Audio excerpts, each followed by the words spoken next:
আপনারা শুনছেন rich dad পুর ড্যাড অডিও বুক বাংলা অধ্যায় ৭।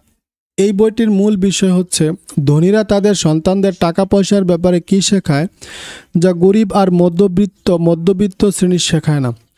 ইতিপূর্বে আমরা ১ থেকে ৬ষ্ঠ অধ্যায় পর্যন্ত অনেকগুলো অধ্যায় পড়েছি, শেষ করেছি। আপনারা পূর্বের ভিডিওগুলো দেখতে চাইলে আমাদের চ্যানেলে অবশ্যই দেখতে পারবেন, প্লে লিস্টে গিয়ে রিচ ড্যাড পুর ড্যাড চ্যানেল লিস্টে। তো আমরা শুরু করি আজকে আমাদের ৭ম অধ্যায়। এটা হচ্ছে ষষ্ঠ শিক্ষা, শেখার জন্য কাজ করুন, অর্থের জন্য নয়। ১৯৯৫ আমি সিঙ্গাপুর এক খবরের কাগজে একটা ইন্টারভিউ দিতে রাজি হয়েছিলাম। অল্প বয়সী মহিলা রিপোর্টারটি ঠিক সময় এসেছিল এবং তখনই ইন্টারভিউ শুরু হয়ে গিয়েছিল। আমার একটা বিশাল বহুল হোটেলের লবিতে বসেছিলাম আর কফির পেয়ালায় চুমুক দিতে আমার সিঙ্গাপুরে আসার কারণ নিয়ে আলোচনা করছিলাম। আমার জিগ জিগলারের সাথে এই একই জায়গায় বক্তব্য দেবার কথা ছিল। তিনি প্রেরণার বিষয়ে বক্তব্য দিচ্ছিলেন আর আমি ধনীর গোপন রহস্য বিষয়ে। একদিন আমিও আপনার মতো সবচেয়ে বেশি বিক্রিত লেখক হতে চাই, উনি বলেছিলেন। আমি তার কাগজে লেখা কয়েকটি রচনা দেখেছিলাম এবং প্রভাবিত হয়েছিলাম। ওর একটা দৃঢ় ও স্বচ্ছ লেখার কায়দা ছিল। তার লেখাগুলো পাঠকদের উৎসাহ ধরে রাখতে পারত। আপনার লেখার কায়দা তো দারুণ, আমি উত্তরে বললাম। আপনার স্বপ্ন বাস্তবায়িত করতে আমাকে বাধা দিচ্ছে। আমার কাজ মনে হয় কোথাও পৌঁছায় না। উনি ধীরে ধীরে বললেন, সবাই বলে আমার উপন্যাসগুলো দারুণ, কিন্তু কিছুই হয় না। আমি তাই কাগজের সাথে চাকরিটা করে চলছি। অন্ততপক্ষে এটা আমার বিল ভরতে সাহায্য করে। আপনি কি কিছু পরামর্শ দেবেন? হ্যাঁ, বলছি, আমি উৎসাহী হয়ে বললাম। আমার এক বন্ধু সিঙ্গাপুরে একটা স্কুল চালায়। ওই স্কুলের লোকেদের বিক্রি করতে শেখায়। তিনি সিঙ্গাপুরে অনেক বড় কর্পোরেশনের জন্য বিক্রিতে প্রশিক্ষণের কোর্স চালান। আর আমার মনে হয় তার কোনো একটা কোর্স ভর্তি হলে আপনি কেরিয়ার খুব ভালোভাবে তৈরি হবে। তিনি একটু অস্বস্তি বোধ করছিলেন। আপনি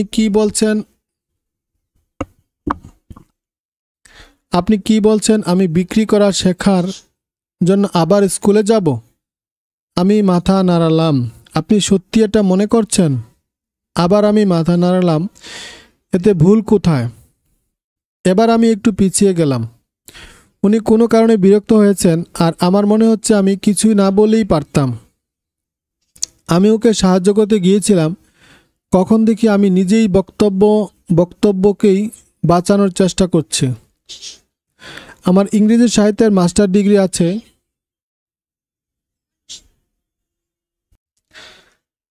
বিক্রেতার কাজ শেখাতে আমি স্কুলে যাব কেন? আমি একজন পেশাদার। আমি স্কুলে একটি পেশায় প্রশিক্ষণ নেবার জন্য গিয়েছিলাম। বিক্রেতা হতে চাইনি। আমি সেলারের লোকদের ঘৃণা করি। তারা শুধু অর্থ চায়। তাহলে বলুন আমি বিক্রি করা শিখব কেন? তিনি জোরে জোরে তার ব্যাগটা গুছিয়ে নিচ্ছিলেন। ইন্টারভিউর শেষে কফি টেবিলের উপর আমার আগে লেখা একটি সবচেয়ে বেশি বিক্রিত বই পড়েছিল। আমি ওটা তুলে নিলাম, সাথে সাথে লিগ্যাল প্যাডে লেখা নোটগুলো। আপনি কি এটা দেখতে পাচ্ছেন? আমি তার নোটগুলো দেখিয়ে জিজ্ঞাসা করলাম। তিনি নোটগুলো দেখে একটু বিভ্রান্ত হয়ে বললেন, কি? আবার আমি ইচ্ছে করেই তার নোটের দিকে ইঙ্গিত করলাম। তার প্যাডে উনি লিখেছিলেন, রবার্ট কিওসাকি সবচেয়ে বেশি বিক্রিত লেখক। এটাতে লেখা আছে সবচেয়ে বেশি বিক্রিত লেখক, সবচেয়ে ভালো লেখক নয়। ওর চোখ তখনই বড় বড় হয়ে গেল। আমি একজন অতি বাজে লেখক, আপনি একজন মহান লেখিকা। আমি সেলস স্কুলে গেছি, আপনার মাস্টার ডিগ্রি আছে। এগুলোকে একসাথে করুন আর আপনি একজন সবথেকে ভালো লেখক পেয়ে যাবেন। তার চোখ রাগে জ্বলজ্বল উঠল। আমি কোনোদিনও বিক্রি করতে শেখার জন্য অত নিচু হতে পারবো না। আপনাদের মতন লেখকদের লেখার জন্য লেখার কোনো অধিকার নেই। আমি একজন পেশাদার শিক্ষাপ্রাপ্ত লেখিকা আর আপনি একজন বিক্রেতা, এটা ঠিক না। তাই বাকি নোটগুলো তিনি সরিয়ে রাখলেন আর তাড়াতাড়ি বিরাট কাচের দরজা ঠেলে সিঙ্গাপুরের আর্দ্র আকাশে বেরিয়ে গেলেন। যদিও পরের দিন সকালে তিনি আমার পক্ষে সুন্দর লেখা লিখেছিলেন। এই পৃথিবী বুদ্ধিমান, প্রতিভাবান, শিক্ষিত আর সহজাত গুণসম্পন্ন মানুষের পূর্ণ। আমরা তাদের প্রতিদিন দেখি, তারা আমাদের চারিপাশেই আছে। কয়েকদিন আগে আমার গাড়িটা ভালো চলছিল না। আমি একটা গ্যারেজে দাঁড়িয়ে ছিলাম। এক অল্প বয়সী মিস্ত্রি সেটা নিমিষেই ঠিক করে দিয়েছিল। সে শুধু ইঞ্জিনের আওয়াজ শুনেই গোলমাল কোথায় তা বুঝতে পেরেছিল। আমি আশ্চর্য হয়ে গিয়েছিলাম। দুঃখের কথা হলো, প্রতিভাই যথেষ্ট নয়। স্বল্প প্রতিভার লোকদের উপার্জন করতে দেখে আমি সবচেয়ে বিস্মিত হয়ে যাই। আমি কদিন আগে শুনেছিলাম 5% চেয়েও কম আমেরিকানরা বছরে $1,00,000 চেয়েও বেশি রোজগার করে। আমি বেশ কিছু উজ্জ্বল উচ্চশিক্ষিত লোকদের জানি যারা বছরে $20,000 চেয়ে কম রোজগার করেন। একজন ব্যবসা কনসালটেন্ট যিনি ডাক্তারি ব্যবসায় বিশিষ্টতা অর্জন করেছেন আমায় বলেছিলেন, বেশ কিছু ডাক্তার, ডেন্টিস্ট আর কাইরোপ্র্যাক্টররা, ফোরা ইত্যাদি ডাক্তার আর্থিক সংগ্রামের করে চলছেন। আমি এতদিন ভাবতাম এরা গ্র্যাজুয়েশন করার পর প্রচুর রোজগার করবে। এই বিজনেস কনসালটেন্ট আমার এই প্রবাদ বাক্য শোনালো। প্রচুর ধন প্রাপ্তির জন্য জরুরি একটা দক্ষতা যা তাদের মধ্যে নেই। এই প্রবাদ বাক্য মানে বেশিরভাগ লোকেদের প্রয়োজন শুধু আরও একটু দক্ষতা আয়ত্তে আনা, তাহলেই রোজগার বহুগুণ বেড়ে যাবে। আমি আগে উল্লেখ করেছি যে আর্থিক জ্ঞান হলো অ্যাকাউন্টিং, ইনভেস্টিং, মার্কেটিং আর ল এর সম্মিলন। এই 4টি প্রায়োগিক দক্ষতার সমন্বয়ে অর্থ উপার্জন আরও সোজা হয়ে যায়। অর্থের প্রসঙ্গে একমাত্র যে দক্ষতাটা বেশিরভাগ লোক জানে না তা হলো আরও পরিশ্রম করে কাজ করুন। দক্ষতার মিলনের সনাতন উদাহরণ হচ্ছে এই খবরের কাগজের অল্প বয়সী লেখিকার। তিনি ধৈর্য ধরে বিক্রি করার ধৈর্য শিখতেন, তাহলে তার রোজগার নাটকীয়ভাবে বেড়ে যেত। আমি যদি মেয়েটি হতাম, আমি বিক্রি করার কোর্সের সাথে সাথে বিজ্ঞাপন লেখার কোর্সটিও শিখতাম। তারপর কাগজে চাকরি করার বদলে আমি বিজ্ঞাপনের এজেন্সিতে চাকরি খুঁজতাম। যদি এতে তার মাইনে কমও হতো, তাহলে তিনি সফল বিজ্ঞাপনের মূল কথা অর্থাৎ সংক্ষেপে ব্যক্ত করার বিষয় শিখতে পারতেন। জনসংযোগ আর একটি গুরুত্বপূর্ণ দক্ষতা, তাই শেখার জন্য আরও সময় দেওয়া উচিত। কি করে বিনামূল্যে প্রচারে মিলিয়ন রোজগার করা যায় তাও তিনি শিখতে পারেন। তারপর রাত্রিতে আর সপ্তাহান্তে বসে তিনি তার মহান উপন্যাস লিখতে পারতেন। তারপর কিছুদিনের মধ্যে তিনি সবচেয়ে বেশি বিক্রিত লেখিকা হতে পারতেন। যখন আমি আমার প্রথম বই if you want to be rich and happy don't go to school ছাপাই, একজন পাবলিশার আমার বইয়ের নাম পরিবর্তন করে the economics of the education রাখতে বলেছিলেন। আমি প্রকাশটিকে বলেছিলাম, ওইরকম একটা নাম দিলে আমি মাত্র 2টো বই বিক্রি করতে পারবো। একটা আমার পরিবারকে, অন্যটা আমার প্রিয় বন্ধুকে। মুশকিল হচ্ছে তারা এটা বিনামূল্যে আশা করবে, অথচ ওই বিরক্তিকর নাম if you want to be rich and happy don't go to school এই জন্য বাছা হয়েছিল, কারণ আমরা জানতাম এটা প্রচার ভালো পাবে। আমি শিক্ষার সমর্থক এবং শিক্ষার আমূল পরিবর্তনে বিশ্বাসী। তা না হলে আমি আমাদের পুরনোপন্থী শিক্ষা ব্যবস্থা পরিবর্তন করার জন্য ক্রমাগত চাপ দেব কেন? আমি বিতর্কিত হতে চাই, তাই আমি এমন একটা নাম বেছে নিয়েছিলাম যেটা আমাকে বেশি টিভি আর রেডিও শোতে অংশগ্রহণ নিতে সুযোগ দেবে। অনেক লোক আমাকে ফ্রন্ট কেক ভেবেছিল, কিন্তু বইটা বিক্রি উত্তরোত্তর বাড়তে থাকলো। যখন আমি ইউএস মার্চেন্ট মেরিন একাডেমি থেকে 1969 গ্র্যাজুয়েশন হয়ে বেরোলাম, আমার শিক্ষিত বাবা খুশি হয়েছিল। আমি স্ট্যান্ডার্ড অয়েল অফ ক্যালিফোর্নিয়ার অয়েল স্টেটের নৌবহরে চাকরি পেলাম। আমি থার্ড মেট ছিলাম এবং আমার মাইনে আমার সহপাঠীদের তুলনায় কম ছিল। শুরুতে ওভারটাইম সহ আমার মাইনে ছিল বছরে $42,000। আমাকে শুধু 7 মাসের জন্য কাজ করতে হতো, বাকি মাসগুলো আমার ছুটি ছিল। আমি যদি চাইতাম আমি একটা সহায়ক শিপিং কোম্পানির সাথে এই 5 মাস ছুটি নেবার বদলে ভিয়েতনাম যেতে পারতাম এবং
টম ক্রুজ অভিনীত জেরি মেগারসন সিনেমাতে ভারী সুন্দর কয়েকটি পংক্তি আছে।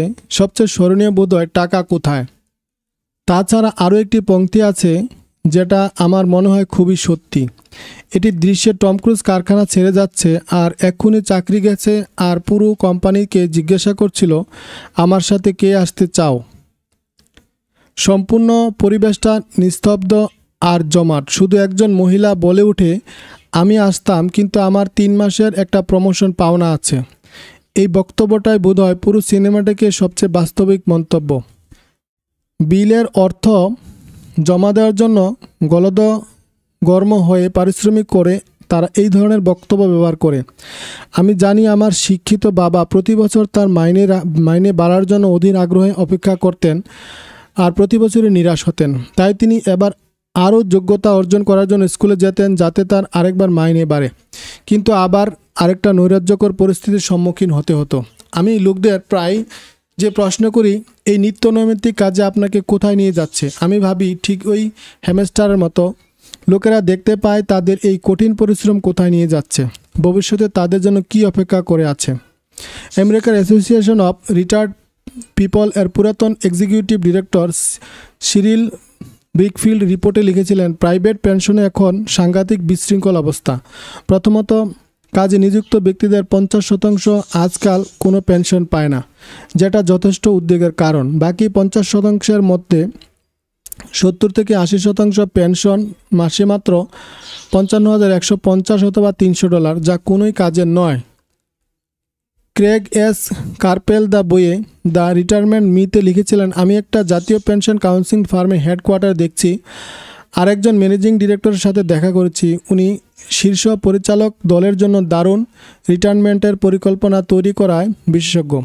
আমি যখন তাকে জিজ্ঞেস করলাম যাদের বড় অফিস নেই তারা পেনশনে কি প্রত্যাশা করতে পারে, তিনি একটা আত্মবিশ্বাসের হাসি হেসে বললেন, দ্য সিলভার বুলেট। আমি জিজ্ঞাসা করলাম, সিলভার বুলেট কি কাজ? যাকে তিনি বললেন, যদি বেবি বুমাররা আবিষ্কার করে বুড়ো বয়সে তাদের বাঁচার জন্য যথেষ্ট পয়সা নেই, তারা এই নিজেদের প্ল্যান আর নতুন 401কে প্ল্যানার তফাৎ, অর্থাৎ একটা কতটা ঝুঁকিপূর্ণ কারপালের তা বোঝালেন। এটা আজকে যারা কাজ করছে তাদের বেশিরভাগই জন্য খুব একটা সুন্দর ছবি নয়, আর একটা শুধু অবসর গ্রহণের জন্য প্রযোজ্য। এতে যদি মেডিকেল ফি আর দীর্ঘদিন নার্সিং হোম সেবা যোগ করা হয়, ছবিটা ভয়াবহ দেখায়। আর 1994-95 এর বই তিনি ইঙ্গিত দিয়েছিলেন যে নার্সিংহোমে বছরে খরচ 30 থেকে $1,25,000 দাঁড়ায়। অথচ তিনি তার এলাকায় একটি পরিষ্কার আর সাধারণ নার্সিংহোমে গিয়ে দেখেন 1995 এর দাম বছরে $88,000। আজও দেশে বেশ কিছু হসপিটাল সমাজবাদী ব্যবস্থায় কে বাঁচাবে আর কে মরবে সে বিষয়ে বেশ কঠিন সিদ্ধান্ত নিতে হয়। কত পয়সা আছে এবং রুগী কত বয়সে শুধু তার উপার্জন নির্ভর করে তারই গুরুত্বপূর্ণ সিদ্ধান্ত নেয়। যদি রুগী বয়স্ক হয় তাহলে তারা মেডিকেল সেবা প্রায় কোনো অল্প বয়স্ককে দেয়। বয়স্ক গরিব রুগীকে পেছনের সারিতে পড়ে থাকে। তাই ধনীরা যেমন বেশি ভালো শিক্ষা পেতে সক্ষম, ঠিক তেমনি তারা বেশি দিন বেঁচে থাকার ক্ষমতাও রাখে। অন্যদিকে যাদের ধন কম তাদের মৃত্যু ছাড়া উপায় নেই। তাই আমি ভাবি কর্মীরা কি ভবিষ্যৎ দেখছে নাকি তাদের পরের বেতনের চেকটাকেই দেখছে? তারা কোথায় চলছে তা কখনোই ভেবে দেখে কি? আমি যখন আরও উপার্জনের আগ্রহী বয়স্কদের সাথে কথা বলি, আমি সবসময় এই পরামর্শ দেই, আমি জীবনটাকে একটা দীর্ঘ দৃষ্টিকোণ থেকে দেখার পরামর্শ দেই। আমি স্বীকার করি অর্থ আর নিরাপত্তা যথেষ্ট গুরুত্বপূর্ণ, তবে শুধু এর জন্যই কাজ না করে আমি তাদের একটা দ্বিতীয় চাকরি নিতে বলি যা তাদের একটা দ্বিতীয় দক্ষতার শিক্ষা দেবে। তারা যদি বিক্রির দক্ষতা শেখাতে চায়, আমি প্রায় তাদের একটা নেটওয়ার্ক কোম্পানিতে, একটা মাল্টিলেভেল মার্কেটিং কোম্পানিতে যোগ দিতে বলি। এর ফলে কিছু কোম্পানি দারুণ প্রশিক্ষণ প্রোগ্রাম থাকে যা লোকদের বিফলতার মূল কারণ, অসফলতা ও প্রত্যাঘাত হবার ভয়কে কাটাতে সাহায্য করে। শেষ পর্যন্ত শিক্ষাই অর্থের চেয়ে বেশি মূল্যবান। আমি যখন এই প্রস্তাবটা দেই প্রায় প্রতিক্রিয়ায় শুনি, ও ওটা বড় ঝামেলার ব্যাপার, অথবা আমি তাই করতে চাই যাতে আমার আগ্রহ আছে। এটা বড় ঝামেলার ব্যাপার। এই বক্তব্যের বিরুদ্ধে আমি জিজ্ঞেস করি, তাহলে তুমি বরং সারা জীবন কাজ করে যা রোজগার করবে তার 50% গভর্নমেন্টকে দেবে। অন্য বক্তব্যটাতে আমি তাই করি যাতে আমার আগ্রহ আছে। আমি বলি আমি জিমে যাবার কোনো আগ্রহ নেই, কিন্তু আমি যাই কারণ আমি আরও সুস্থ বোধ করতে চাই আর বেশি দিন বাঁচতে চাই। দুর্ভাগ্যক্রমে এই পুরনো কথা কিন্তু সত্যি আছে। তুমি একটা বুড়ো কুকুরকে নতুন কৌশল শেখাতে পারবে না। যদি কেউ পরিবর্তনে অভ্যস্ত না হয়, তাকে পরিবর্তন করা খুব কঠিন। কিন্তু আপনারা যারা নতুন কিছু শেখার জন্য কাজ করতে উৎসুক, আমি তাদের উৎসাহ দিয়ে বলতে চাই যে জীবন অনেকটা জিমে যাবার মতো। সবথেকে কঠিন অংশ হচ্ছে যাওয়া স্থির করা। একবার যেটা কাটাতে পারবে ব্যাপারটা সোজা। অন্য দিন এরকম হয়েছে আমি জিমে যেতে বিরক্ত হয়েছি, কিন্তু একবার যেখানে গিয়ে ব্যায়াম শুরু করলে তা আনন্দদায়ক মনে হয়। ব্যায়ামের পর আমি ব্যায়াম করেছি বলে পরিতৃপ্ত হতাম।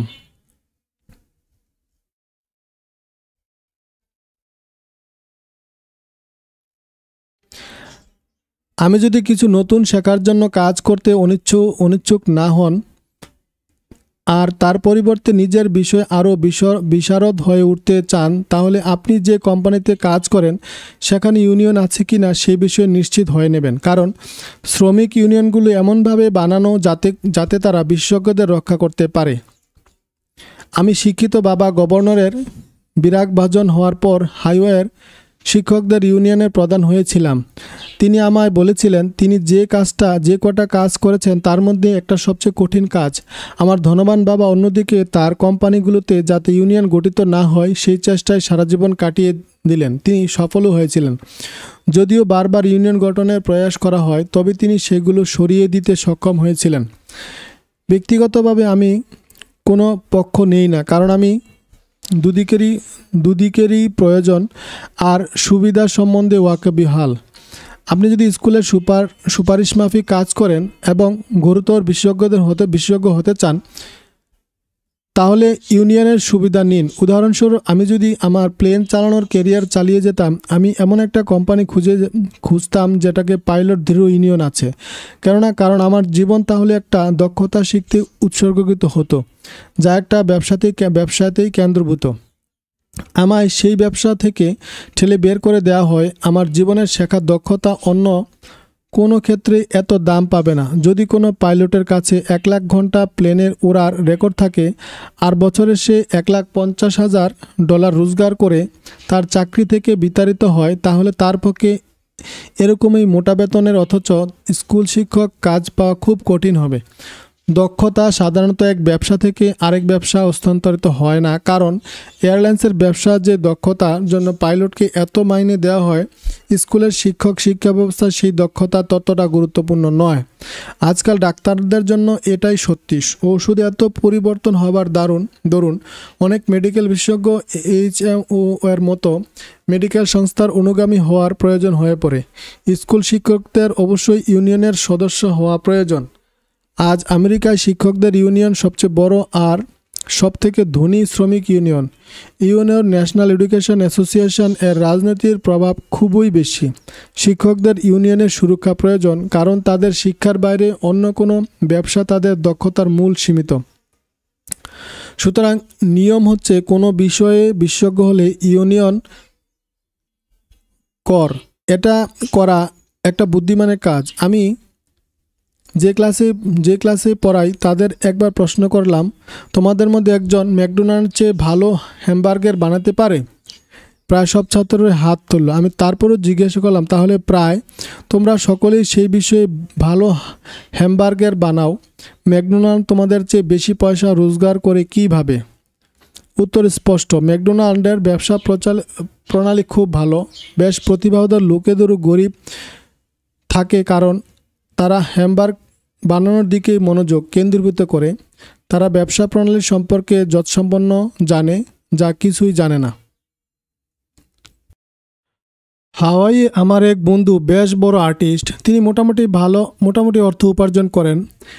একদিন তার মার অ্যাটর্নি তাকে ফোন করে জানালেন যে তিনি তার জন্য $35,000 রেখে গেছেন। ওই মহিলার স্টেটের সম্পত্তি থেকে অ্যাটর্নি তার গভর্নমেন্ট তাদের ভাগ নিয়ে নেবার পর ওটুকুই বাকি আছে। তিনি তৎক্ষণাৎ ওই অর্থের খানিকটা ব্যবহার করে বিজ্ঞাপন দিয়ে তার ব্যবসা বাড়ানোর একটা সুযোগ দেখতে পেলেন। 2 মাস পরে পুরো পাতা জোড়া প্রথম রঙিন বিজ্ঞাপন বেরোলো এক দামি পত্রিকায়, যার লক্ষ্য ছিল বিত্তবানেরা। বিজ্ঞাপনটি চলল 3 মাস। সেই বিজ্ঞাপনে তিনি কোনো উত্তর পেলেন না। তার সমস্ত সম্পত্তি ফুরিয়ে গেল।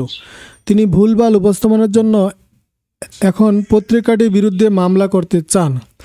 সুস্বাদু হামবার্গ বানানো সত্ত্বেও ব্যবসা সম্বন্ধে সাম্যক জ্ঞান এই এক উৎকৃষ্ট ও প্রচলিত উদাহরণ। যখন আমি তাকে জিজ্ঞেস করলাম তিনি কি শিখেছেন, তার একমাত্র উত্তর ছিল বিজ্ঞাপন বিক্রেতারা জোচ্চোর। আমি তখন তাকে জিজ্ঞেস করলাম তিনি সেলস ও ডিরেক্ট মার্কেটিং কোর্স নিতে ইচ্ছুক কিনা। তার উত্তর, আমার সময় নেই আর আমি আমার টাকা নষ্ট করতে চাই না। এই পৃথিবী গরিব প্রতিভার মানুষের পরিপূর্ণ। প্রায় তারা গরিব হয় অথবা আর্থিকভাবে লড়াই করে অথবা তাদের ক্ষমতার চেয়ে কম রোজগার করে, কারণ তারা যা জানে তার জন্য নয়। তাদের যা জানা নেই সেটাই তাদের ব্যর্থতার কারণ। তারা তাদের ভালো হামবার্গ বিক্রি করা না পৌঁছে দেওয়ার ক্ষমতা বাড়ানোর গুরুত্ব দেয় না। হয়তো ম্যাকডোনাল্ড সবচেয়ে সেরা বার্গার বানায় না, কিন্তু তারা একটা সাধারণ বার্গার বিক্রি করায় আর পৌঁছে দেওয়ার সবার সেরা। নির্ধন বাবা চেয়েছিল আমি বিশেষজ্ঞ হই, সেটা তার মতে বেতন বৃদ্ধির উপায় ছিল।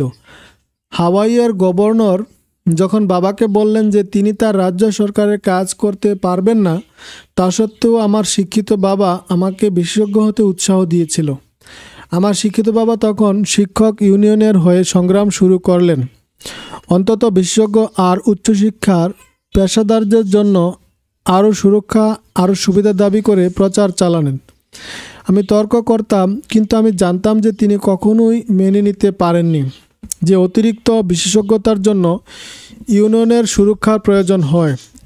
কিন্তু তিনি কখনোই বুঝতে পারেননি যে আপনি যত বিশেষজ্ঞতায় নির্ভরশীল হবেন আর ফাঁদে পড়ে যাবেন। ধনবান বাবা মাইক আর আমাকে চটপট করে তোলার উপদেশ দিয়ে দিলেন। বেশ কিছু কর্পোরেশন এই কাজ করে। তারা বিজনেস স্কুল থেকে একজন উজ্জ্বল অল্প সংখ্যক ছাত্র খুঁজে বেড়ায়। এইসব বুদ্ধিদীপ্ত অল্প বয়স্ক কর্মীরা একটা বিভাগের বিশেষজ্ঞ হয় না। তাদের এক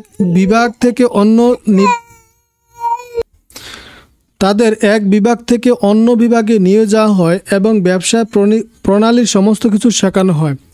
ধনীরা অনেক সময় তাদের নিজেদের সন্তানদের অথবা অন্যদের সন্তানদের তৈরি করে। এভাবে তাদের সন্তানরা ব্যবসা চালানোর একটা সামগ্রিক জ্ঞান লাভ করে এবং বিভিন্ন বিভাগে কিভাবে একে অন্যের সাথে যুক্ত তা বোঝাতে শেখে। দ্বিতীয় বিশ্বযুদ্ধে প্রজন্মের মতো একটি কোম্পানি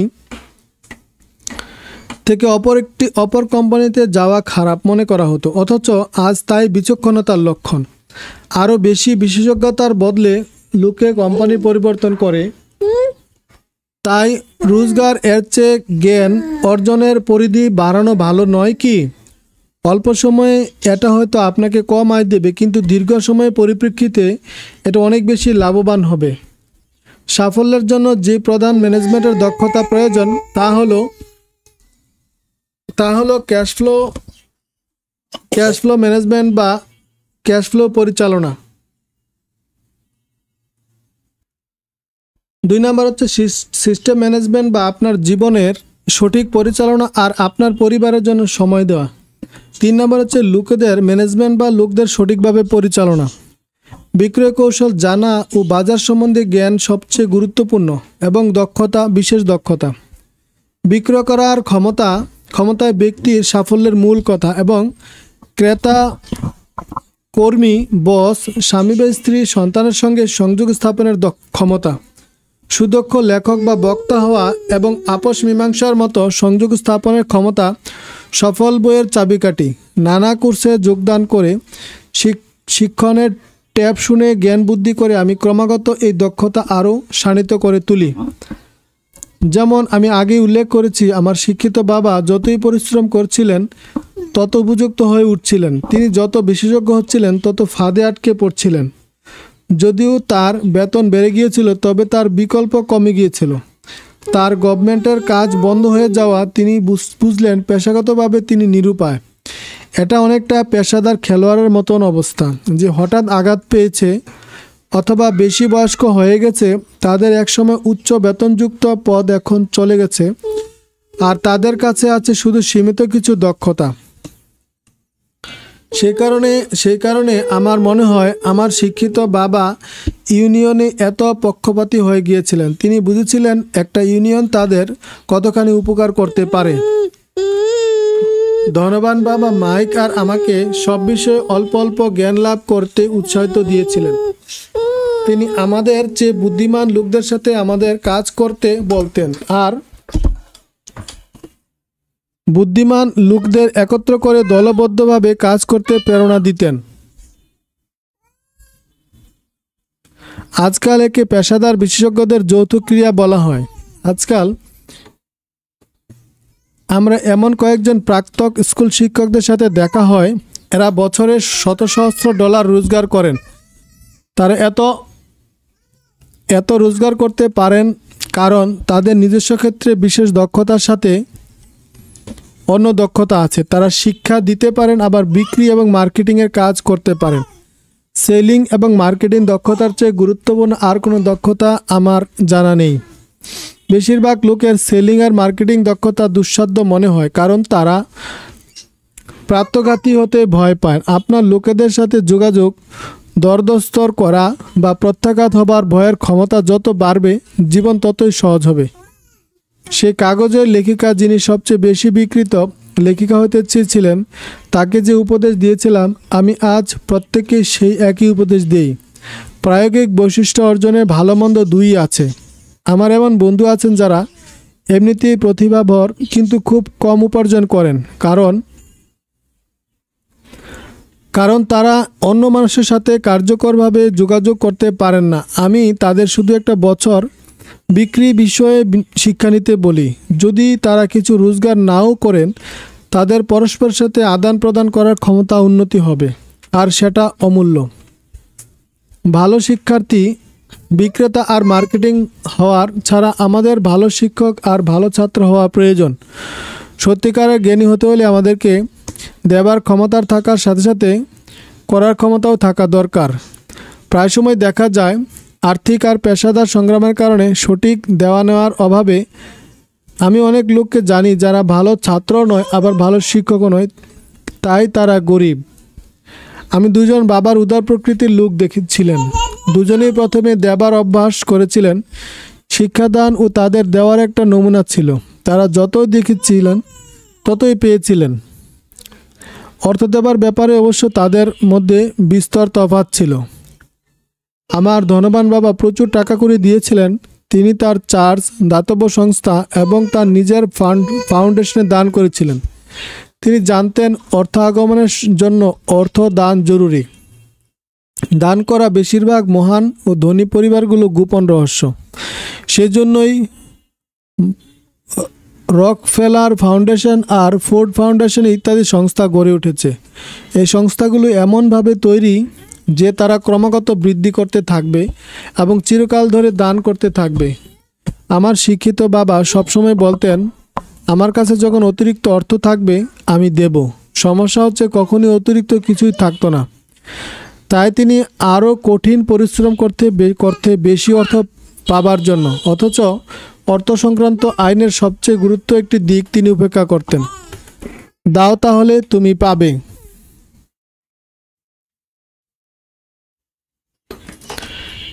এর পরিবর্তে তিনি বিশ্বাস করতেন, আগে পাও আর তারপর দাও। উপসংহারে বলবো, দুজন বাবাই আমার প্রভাবিত করেছিলেন আমার একাংশ পুঁজিপতি যে পয়সার থেকে পয়সা বানানোর খেলা ভালোবাসে, আর